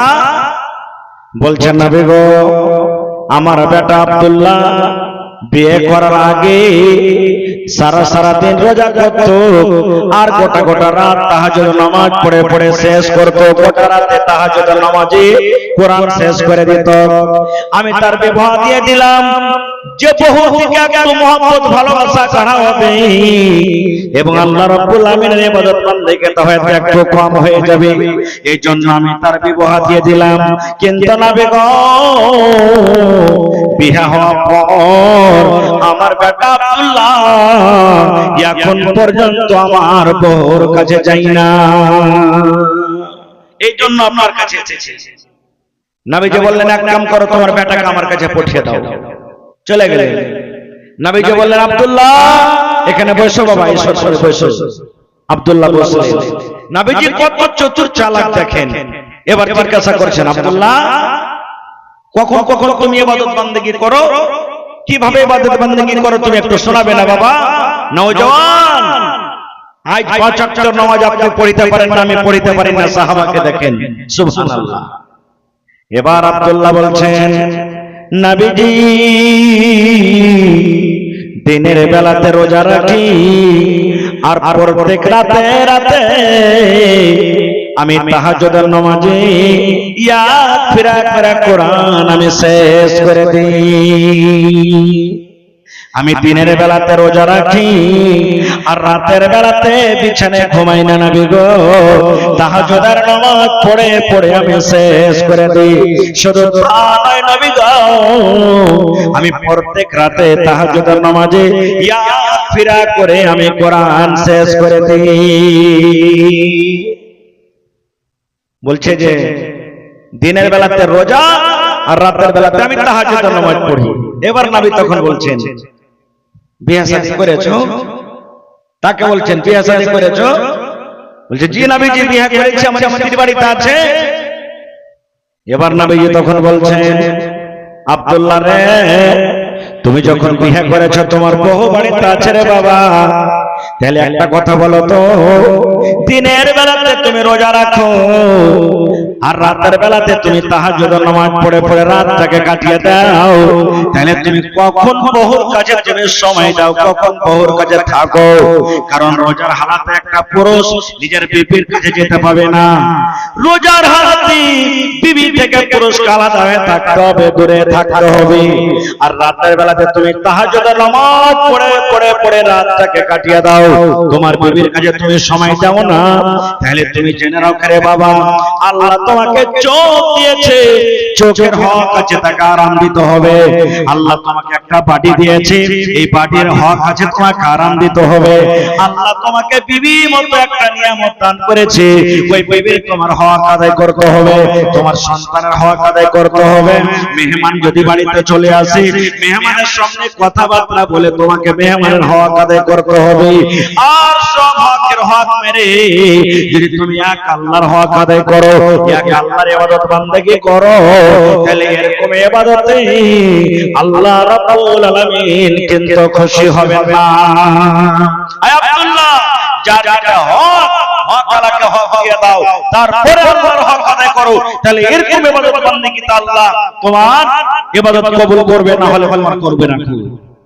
ঘটনা আমি ওদিকে যাব না, বলার উদ্দেশ্য কেমন মুসলমান ছিলেন তারা, কেমন আল্লাহর বান্দা ছিলেন, যে ইবাদত কম করার জন্য সুবহানাল্লাহ নবী বলছেন তুমি একটু কমিয়ে দাও, এক মাসে এক ফিরা কোরআন তেলাওয়াত করো, এক মাসে এক ফিরা কোরআন তুমি পড়ো, আর মাসে তুমি কি করো, 3টা করে রোজা রাখো। সুবহানাল্লাহ। আজকে আমাদের অবস্থা কি, কোথায় আছি? নবীর মহব্বত ভালোবাসা আমরা কেমন করে করছি? আর একটু আগে চলেন, একই কোরআন আয়াত নাযিল হয়ে গেল, সাহাবীরা তোমরা অতক্ষণ পর্যন্ত আল্লাহর জান্নাত পেতে পারো না যতক্ষণ পর্যন্ত সবথেকে প্রিয় মাল তোমরা আল্লাহর হয়ে খরচ না করবে। একজন সাহাবী আবু তালহা রাদিয়াল্লাহু তাআলা আনহু দৌড়াতে দৌড়াতে দৌড়াতে আরবি বুঝা মানুষ, আরবি বুঝে নিয়েছে, দৌড়াতে দৌড়াতে আল্লাহ রাসূলের কাছে হাজির হয়ে গেল। নবীকে বলছেন, নবীজি আল্লাহ কি কোরআনের আয়াত নাযিল করে দিয়েছেন? নবী বললেন হ্যাঁ। এবার আবু তালহা বলছেন, আল্লাহ রাসূল তো আমার মদিনার ভিতরে বাইরোহা নামে একটা বাগান আছে, বাইরোহা বাগানের নাম বাইরোহা, বাইরোহা নামে একটা বাগান আছে নবী গো, যে বাগানের খাজুর মিঠে, যে বাগানের ফল মিঠে, বাগানের ভিতরে একটা কুয়া আছে, পানিও মিঠে। আল্লাহ নবী গো, সেই বাইরোহা নামে বাগান আপনার কাছে আমি জমা করে দিলাম, আল্লাহর রাহে আমি দান করে দিলাম, যেখানে আপনার ইচ্ছা সেখানে আপনি দান করতে পারেন। আজকে আমি এই মোহনপুর গ্রামের শেষের বেলাতে একটা বাজতে আসছে, মোটামুটি 5-6 মিনিট সময় কম আছে। আমি মনে করছি যে যদি গোটা রাত আপনাদের সামনে ওয়াজ করি তো আপনারা একবারে শুনবেন, এমন ভাবে আপনারা ধীরে ধীরে বসে আছেন। সুবহানাল্লাহ। ভাইরে, আজ আল্লাহর ঘরের জন্য জালসা। আজকে দেখি আবু তালহা রাদিয়াল্লাহু তাআলা আনহুর মতন কে একজন আল্লাহর বান্দা বান্দি হবেন। আমার ভাই আব্দুল শুকুর সাহেবের হাতে আপনারা অনেক দান করলেন। শেষের বেলাতে আমি 5টা মিনিট আপনাদের কাছে আমি আবদার জানাচ্ছি, দেখি আল্লাহর কোন বান্দা বান্দি কে হয় এমন আছেন এক গাড়ি বালু দান করতে পারবেন? মেলায় জায়গা জালসাতে এই শামশেরগঞ্জ জালসা, আপনাকে কাঠিয়ার শামশেরগঞ্জ। পূর্ণিয়াতে একটা গ্রাম আছে তেত্রি বাড়ি, এই পরবের পরকার কথা বলছি, বকরিদের পরে জালসা করলাম। সুবহানাল্লাহ, টারাকের টারাক বালি দান করে দিলেন গো, টারাকের টারাক, 18 চাক্কা 20 চাক্কা। বলছেন মাওলানা যত বালি লাগবে দিয়ে দিলাম। কত জালসাতে এমন হয়, মাওলানা ছাদ করতে যত রড লাগবে দিয়ে দিলাম, কেউ সিমেন্টে দিয়ে দিলাম, কেউ গিফট দিয়ে দিলাম, কেউ মুখ দিয়ে দিলাম, এরকম মেলায় পাওয়া যায়। শেষের বেলাতে আল্লাহর কোন বান্দা আছেন এমন, আল্লাহর ঘরের জন্য আধা কাঠা 1 কাঠা জমিন দান করতে পারবে? মাঠে ময়দানে যে কোনো জায়গাতে আপনার জমিন আছে, বিক্রি করে সেই টাকাটা মসজিদে লাগিয়ে দিবেন, আল্লাহর ঘরের জন্য লাগিয়ে দিবেন। দেখি কোন আমার মা খালা আছেন, কান থেকে বালিগালা ফেলে 1টা কিংবা 2টা দান করতে পারবেন, গলার হার দিতে পারবেন, ছাগল বকরি দিতে পারবেন। আল্লাহ রাসূলের জামানাতে উট দান হয়েছে, নবীজি একজন সাহাবায়ে কেরামকে বলছেন তোমরা দান করো। নবীজির জামাই হযরত ওসমান গনি রাদিয়াল্লাহু তাআলা বলছেন ইয়া রাসূলুল্লাহ আমি 100 উট দান করলাম। সুবহানাল্লাহ। আমার নবীজি বলছেন এবারে কে দান করবে? আবার ওসমান গনি বলছেন নবীজি আমি ওসমান 100 উট দান করে দিলাম। এই করতে করতে অনেক দান করেছিলেন। সুবহানাল্লাহ। সোনা চাঁদি উট অনেক দান করেছিলেন হযরত ওসমান গনি রাদিয়াল্লাহু তাআলা আনহু। নবীজি চাঁদের সিক্কাগুলোকে এরকম ভাবে উছলাইছেন আর বলছেন ওসমান রে আজ থেকে তুমি যা করবে আল্লাহ তোমাকে maaf করে দিবেন। ওরে সুবহানাল্লাহ। এরকম ছিলেন সাহাবায়ে কেরাম। তো ভাই, এক বান্ডিল টিনের দাম দেওয়ার মতন কেউ আছেন? মোটামুটি 5000 টাকা একটা লোক। আল্লাহর কোন বান্দা আছেন 10,000 টাকা একটা লোক নিতে পারবেন? শেষের বেলাতে দেখি 1000, 500, 2000, 1 বড়া 2 বড়া 5 বড়া করে সিমেন্ট দেওয়ার মতন শেষের বেলাতে কই 1 কোটা কলম হবে? রাত 1টা বেজে গেল। ধন্যবাদ জানাই আপনারা বসে বসে শুনলেন। মায়েরা খালারা, আপনারা দেখি কানের একটা বালি কিংবা পান বায়াল যদি কোনো ছাগল বকরি দান করতে পারেন, শুধু বলে দেন এখন সকাল বেলাতে দিয়ে দিবেন, বাস 5 মিনিটের মধ্যে দেখি কোন আল্লাহর বান্দা বান্দি এমন আছেন আমার হাতে একটা লোক কমপক্ষে 1000, 500, 2000, 5000, 10000, 1 কাঠা জমিন, আধ কাঠা জমিন, 1 ডিসমিল জমিন কিংবা কোন জেওয়ার, হাতের পায়ের কানের লাখের এরকম কেউ জেওয়ার দেওয়ার মতন কেউ আছেন আল্লাহর ঘরের জন্য? কারণ আল্লাহ রাসূল বলেছেন মান বানা লিল্লাহি মাসজিদান বানাল্লাহু লাহু বাইতান ফিল জান্নাহ। সুবহানাল্লাহ। এত ওয়াদা, এত গ্যারান্টি 1400 বছর আগে নবী এলান করে দিয়েছেন, যে আল্লাহর ঘর বানাবে আল্লাহর ইবাদতের জন্য, আল্লাহর বান্দাগির জন্য, আল্লাহ তাবারক ওয়া তাআলা তার জন্য জান্নাতের ভিতরে একটা ঘর বানিয়ে দিবেন। সুবহানাল্লাহ। এত বিশ্বাস আর ভরসা। তো সেই জান্নাতে ঘর দেওয়ার জন্য, আখিরাতের জন্য আজকে যে বাড়ি যে ঘর আমরা বানালছি, কতদিন থাকবো আল্লাহ ছাড়া কেউ জানে না। সেই বাড়ি সেই ঘর ছেড়ে আমাদেরকে চলে যেতে হবে, সেই জমির জায়গা ছেড়ে আমাদেরকে চলে যেতে হবে। আসল ঠিকানা, আসল বাড়ি, আসল ঘর আমাদের হবে কি আখিরাত। সেই আখিরাতের জন্য দেখি কোন আল্লাহর বান্দা আছেন 1 কোটা লোক 1 কোটা হাজার কেউ দেওয়ার মতন নেই? শেষের বেলাতে বিসমিল্লাহ করেন আমার হাতে। দেখি আমি শেষ দোয়া করে একটা মুসাফির মানুষ, কে জানে কখন আল্লাহ কার দোয়া কবুল করবেন, আল্লাহ ছাড়া কেউ জানে না। যদি পকেটে আছে তো দিয়ে দেন, মোবাইলে আছে তাও দিয়ে দেন, অনলাইনের ব্যবস্থা আছে, না আছে ভোরবেলাতে দিয়ে দিবেন। বলে দেন মাওলানা আমি 1000 কিংবা 2000, 5000, 500 আমি দান করলাম আল্লাহর ঘরের জন্য।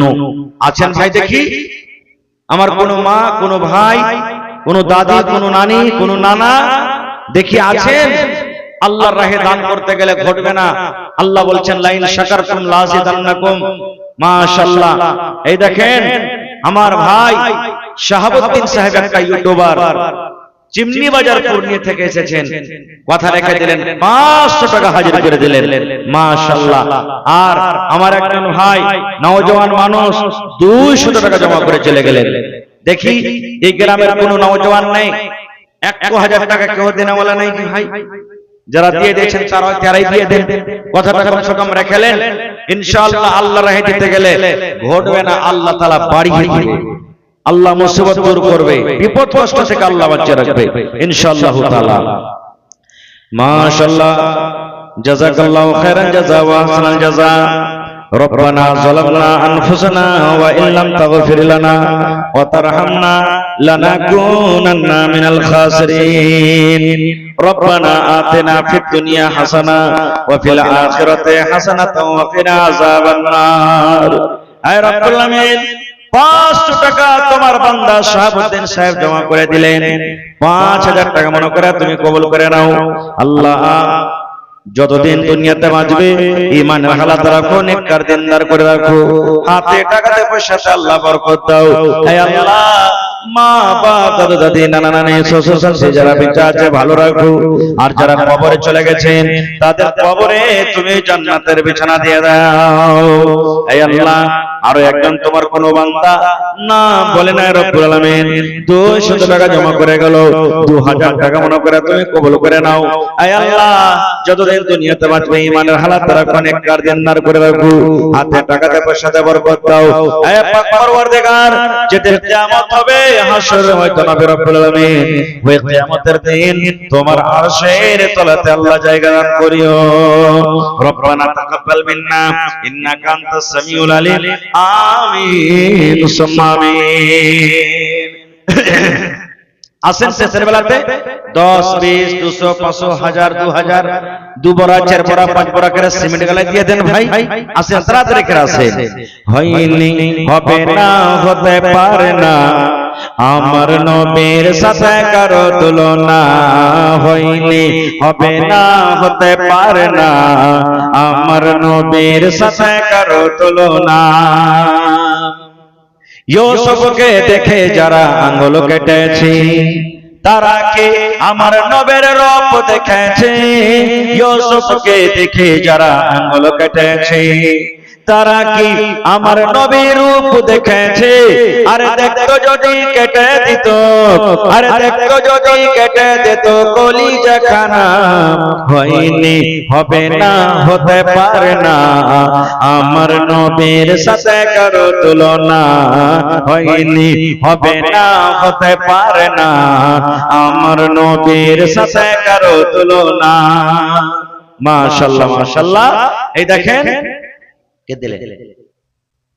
একজন বহিন আমার 500 টাকা জমা করে দিলেন, মাশাআল্লাহ। এই দেখেন 2 কলম হয়ে গেল, কমসে কম 500 500 করে 10টা কলম পুরিয়ে দেন ভাই। মাশাআল্লাহ, জাযাকাল্লাহু খাইরান জাযা। রব্বানা যালামনা আনফুসানা ওয়া ইল্লাম তাগফির লানা ওয়া তারহামনা লানাকুনান্না মিনাল খাসিরিন।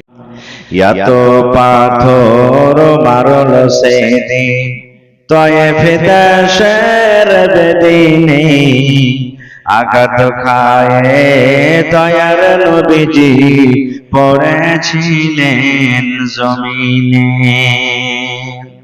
বেহুশ হয়ে দয়ার নবীজি পড়েছিলেন জমিনে। গায়ে যত কাপড় ছিল রঙিন হইল রক্ততে, কত রক্ত জমেছিল দয়ার নবীর জুতাতে, কত রক্ত জমেছিল দয়ার নবীর জুতাতে। রক্ত দেখা দয়ার নবীজি মনে কোনো চিন্তা করলেন না, দুঃখে দুঃখে তিনি কাটালেন সুখের চিন্তা করলেন না, দুঃখে দুঃখে তিনি কাটালেন সুখের চিন্তা করলেন না। হায়রে আল্লাহ হায়রে খোদা কেমন করে কি করব দয়ার নবীর দিনের ওপর কেমন করে চলিব। নারে তাকবীর।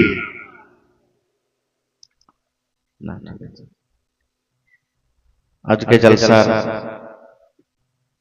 যোগ্যতম শ্রদ্ধেয় সভাপতি সাহেব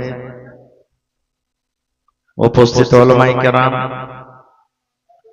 সামনে বসে থাকা ইসলাম দরদি, দিন দরদি ভাই ও বাবাজিরা, পর্দানাসীন মায়েরা, খালারা, সমস্ত তারিফ ও গুণগান সেই মহান আল্লাহ তাবারাক ওয়া তাআলার জন্য, যে মহান আল্লাহ তাবারাক ওয়া তাআলা বর্ষার দিনে নরম গরম ঠান্ডা বিছানাকে ত্যাগ করে,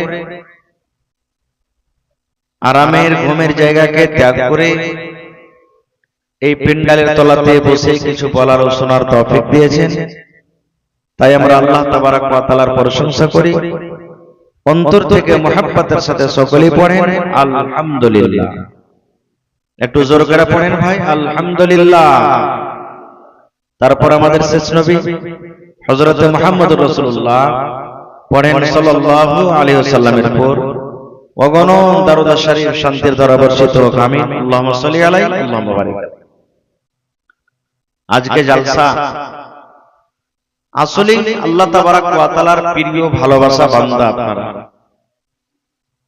কয়েকদিন থেকে প্রচুর গরম, না ফ্যানের তলাতে শান্তি, না গাছের তলাতে শান্তি, ঘরে তো শান্তি নেই। কয়েকদিন পর আজকে পানি হয়েছে, মৌসুমটা ঠান্ডা হয়েছে, ইচ্ছা ছিল যে আজকে আরাম করব, কিন্তু শুধু আল্লাহ এবং আল্লাহ রাসূলের ভালোবাসা, আল্লাহর ঘর মসজিদের প্রতি ভালোবাসা মহব্বত দেখিয়ে আপনারা কষ্ট করে এখানে বসে আছেন। ধন্যবাদ জানাই আপনাদেরকে। ভাই মুসলমান, এই দুনিয়াতে আর নবী আসবেন না। পৃথিবীতে নবী হয়ে আর কেউ আসবেন না। নবী যখন দুনিয়া থেকে চলে গেলেন, নবীজি বলে গেছেন, তারাকতু ফীকুম আমরাইন, হে আমার উম্মত, আমি তোমাদের জন্য দুটা জিনিস ছেড়ে গেলাম। কয়টা জিনিস ভাই? দুটা জিনিস। যতদিন পর্যন্ত তোমরা এই দুটা জিনিসকে মজবুত করে ধরে থাকবে, কোনদিন তোমরা পথভ্রষ্ট হবে না, রাস্তা থেকে ভটকে তোমরা চলে যাবে না। আর যখনই তোমরা এই দুটা জিনিসকে ছেড়ে দিবে, তখন কিন্তু তোমরা গোমরা হয়ে যাবে, পথভ্রষ্ট হয়ে যাবে। কি কি দুটা জিনিস জানেন? নবীজি বলেছেন, একটা হলো আল্লাহর কিতাব কোরআন, আর দুই নম্বর হলো কি আমার হাদিস, মানে আমার সুন্নাত। নবী মুহাম্মদ সাল্লাল্লাহু আলাইহি ওয়াসাল্লাম বলেছেন, আমার সুন্নাত, আমার হাদিস। এই কোরআন এবং হাদিস যে মজবুত করে ধরে থাকবে, অর্থাৎ আমল করবে, কোনদিন পথভ্রষ্ট হবে না। ভাই মুসলমান, দুনিয়াতে নবীর সিলসিলা খতম। নবী হয়ে দুনিয়াতে আর কেউ আসবেন না। কিয়ামতের কিছুদিন আগে আল্লাহর একজন নবী হযরত ঈসা আলাইহিস সালাম, যাকে আল্লাহ তাবারাক ওয়া তাআলা বিনা বাপে দুনিয়াতে জন্ম করেছেন, বিনা বাপে আল্লাহ তাকে পয়দা করেছেন, বিনা বাপে হযরত ঈসা আলাইহিস সালামের সৃষ্টি। সেই ঈসা নবী আসবেন, দাজ্জালকে মারবেন, কিন্তু নবী হয়ে আসবেন না, শেষ নবী মুহাম্মদ সাল্লাল্লাহু আলাইহি ওয়াসাল্লামের উম্মত হয়ে দুনিয়াতে আসবেন। তাহলে যখন নবী দুনিয়াতে আসবেন না, তাহলে নবীদের কাজ করবেন কে? উলামা, আলিম সমাজেরা করবে। আল উলামা ওয়ারাসাতুল আম্বিয়া, উলামা আলিম সমাজ হলো নবীদের ওয়ারিস। যেমন বাপ করতে গেলে বেটা ওয়ারিস হয়ে যায়, ওই মতো নবী দুনিয়া থেকে চলে গেছেন, নবীদের ওয়ারিসকে উলামা আলিম সমাজ, এরা হলো নবীর ওয়ারিস, মানে শরীয়তের ওয়ারিস। শরীয়তের কথা বলবে, দ্বীনের কথা বলবে, দ্বীনের কথা মানুষের মাঝে পৌঁছাবে, দ্বীনের কথা মানুষের সামনে বলবে কারা? উলামারা। এই জন্য উলামার সাথে মহব্বত ভালোবাসা করা মানে আল্লাহ এবং আল্লাহ রাসূলের সাথে মহব্বত ভালোবাসা করা, কোরআন হাদিসের সাথে মহব্বত ভালোবাসা করা। আজকে যে জিনিসটা আপনারা দেখিয়ে দিলেন, সুবহানাল্লাহ। ভাই মুসলমান, আল্লাহ তাবারাক ওয়া তাআলা কোরআনে বলছেন, ওয়ামা আতাকুমুর রাসূল, হে দুনিয়ার মানুষ, রাসূল যা তোমাকে দিবে। এখানে একটা আমি প্রশ্ন করছি, আমরা কোন নবীর উম্মত বলেন তো আপনারা একটু সামনে থেকে? জি, আখরি নবী। তা আখরি নবীটার নাম কি? জি, এরকম ভাবে বলবেন, না হলে কোন বেটা ছেলেকে দেখতে আসে, তোমার নাম কি? জি, বাপের ছোট বেটা, তো চলবে? ওর নাম বলতে হবে। আখরি নবী ভালো কথা, কারণ আমাদের নবীর পর নবী দুনিয়া তার কেউ আসবেন না। তো আমাদের নবী আখেরি নবী নবী মুহাম্মদ সাল্লাল্লাহু আলাইহি সাল্লামের হলাম আমরা উম্মত। আল্লাহ তাবারাক ওয়া তাআলা বলছেন রাসূল যা তোমাকে দিবে ফাখুযুহু সেটা নিয়ে নাও। খুব ভালো করে শুনবেন আমার ভাইরা। ওয়ামা নাহাকুম আনহু ফান্তাহু, এবং রাসূল যে কাজ থেকে তোমাদেরকে নিষেধ করবেন মানা করবেন তোমরা রুখে যাও। কে বললেন কথাটা? আল্লাহ বলছেন। আল্লাহ নিজে বলছেন হে দুনিয়ার মানুষ, তোমরা ডান দিকে বাম দিকে সামনে দিকে পেছন দিকে এদিক ওদিক কোন দিকে তোমরা ধ্যান দিও না, সোজা কথা তোমরা বুঝে নাও আমার রাসূল যা দেবে সেটা নিয়ে নাও, আর রাসূল যে কাজ থেকে নিষেধ করবে তোমরা রুখে যাও। এখানে আরো একটা কথা বলি, আমার আপনার নবী নবী মুহাম্মদ সাল্লাল্লাহু আলাইহি ওয়াসাল্লাম নিজের মন থেকে নিজের পক্ষ থেকে দুনিয়াতে কোনো কথা বলেননি। কার আদেশে বলেছেন? আল্লাহ তাবারক ওয়া তাআলার আদেশে বলেছেন। রাসূল যে কথা বললেন সেটা আল্লাহর কথা বলা হলো। তাহলে আমরা বুঝতে পারলাম কি আমাদের ধর্মের নাম হলো ইসলাম। ইসলামের দুই প্রকারের কথা আছে। ইসলাম ধর্মের দুই প্রকারের শরীয়ত আছে, একটা হলো হ্যাঁ, একটা হলো না, একটা হলো ধরো, একটা হলো ছাড়ো, একটা হলো মানো, একটা হলো মানিও না, একটা হলো খাও, একটা খেও না, একটা যাও, একটা যেও। সোজা সোজা কথা। আমি আজকে শুধু আমার এই নওজওয়ানকে এক দুটা হাদিসের কথা, তারিখের কথা আমি বলবো। যেই নওজওয়ান আল্লাহ তাবারক ওয়া তাআলা আপনাকে যে যৌবন কাল দিয়েছেন, আমি আপনি এই যৌবন কালকে নবী মুহাম্মদ সাল্লাল্লাহু আলাইহি সাল্লামের তরিকা মতন কতটুকু কাটছি। একটা হাদিস শুনেন, সহিহ বুখারী শরীফের হাদিস। আজকে ওয়াজ শুনতে ভালো লাগে না, আজকে গান শুনতে ভালো লাগছে নাকি জি ভাই? এখানে যদি একটা সাপ খেলা যদি খালি চলে আসতো, ওরে আল্লাহ মায়ে লোকার মতলব ওয়ার ঘাড়ে মুখ দিয়ে আছে, ওয়ার ঘাড়ে মুখ দিয়ে খালি হাতে পেলে তারকে কুরসিতে চড়ে আর কে টেবিলে চড়ে কে কাঁক দিয়ে দেখতে হচ্ছে না, হয় না ভাই? সুবহানাল্লাহ। আল্লাহ রাসূল সাল্লাল্লাহু আলাইহি ওয়াসাল্লাম একদিন খুতবা দেওয়ার জন্য মিম্বারে দাঁড় হয়েছে। মিম্বারে দাঁড় হয়েছেন, সহিহ বুখারী শরীফের হাদিস। মিম্বারে দাঁড় হয়েছে, খুতবা দিলেন। এবারে পরে একজন